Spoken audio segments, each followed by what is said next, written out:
विश्व निर्माण करणं काय असतं ना ते मी स्वतः डोळ्याने पाहिले। ज्यावेळेस आर्यनचं स्टँडर्ड झालं त्यानंतर ट्युशन कुठे लावायचे हा प्रश्न माझ्यासमोर नव्हताच मुली, तर माझं ठरलं होतं सचिन सरांकडे त्याला ट्युशनला पाठवलं। इथे आल्यानंतर ना की मुलांना काय वेगळं मिळतं, सिलेबस सगळेच पूर्ण करतात। स्कूलमध्ये तर सिलेबस पूर्ण केला जातो, ट्युशन का लावतो आपण?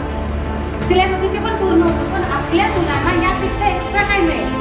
जेव्हा त्यांना काही प्रॉब्लेम येतो, तुम्ही वॉकमध्ये मुलं असतात, मी पण टीचर आहे, 66 मुलांना तुमचा 35 मिनिटमध्ये तुम्ही सिलेबस पूर्ण करणार की पर्सनल अटेन्शन देणार, आणि ते पर्सनल अटेन्शन हवं असेल तर संख्येत विशेष म्हणजे एक मुलाचं सेल्फ स्टडी असेल किंवा त्याचं स्वतःचं जे काय असेल रोजचं सिलेबस स्कूलमधलं, त्याच्या व्यतिरिक्त त्यांनी काय केलं तर मुलांना मोटिवेट केलं। त्याची प्रत्येकाची कॅपॅसिटी कुठपर्यंत आहे त्या कॅपॅसिटीपर्यंत त्यांनी संचिती क्लासेसने आपल्या मुलांना घेऊन ठेवले, हे सगळ्यांना मान्य असते। इथून पुढे आज 2 वर्षामध्ये आपली मुलं काय त्याचा प्रयोग आपल्याला जास्त चालतो आणि मुलांना सेल्फ स्टडीची सवय, प्रत्येकाचा सेल्फ कॉन्फिडन्स त्यांनी वाढवला।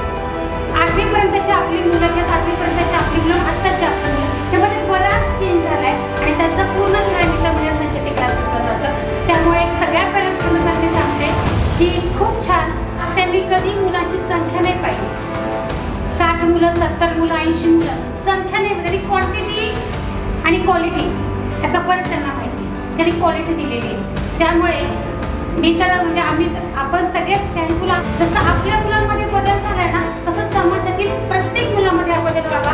इथून बाहेर पडणारा सर मुलगा कोणताच हा कुठेच मागे राहणार नाही हा विश्वास मी देते। त्यामुळे नक्कीच सर तुमच्या क्लासेसची अशी जशी मुलांची प्रगती होणार तुमच्या आशीर्वादाने, पण तुमच्या क्लासेसची अशीच प्रगती होत राहू ही सगळ्या आम्हाला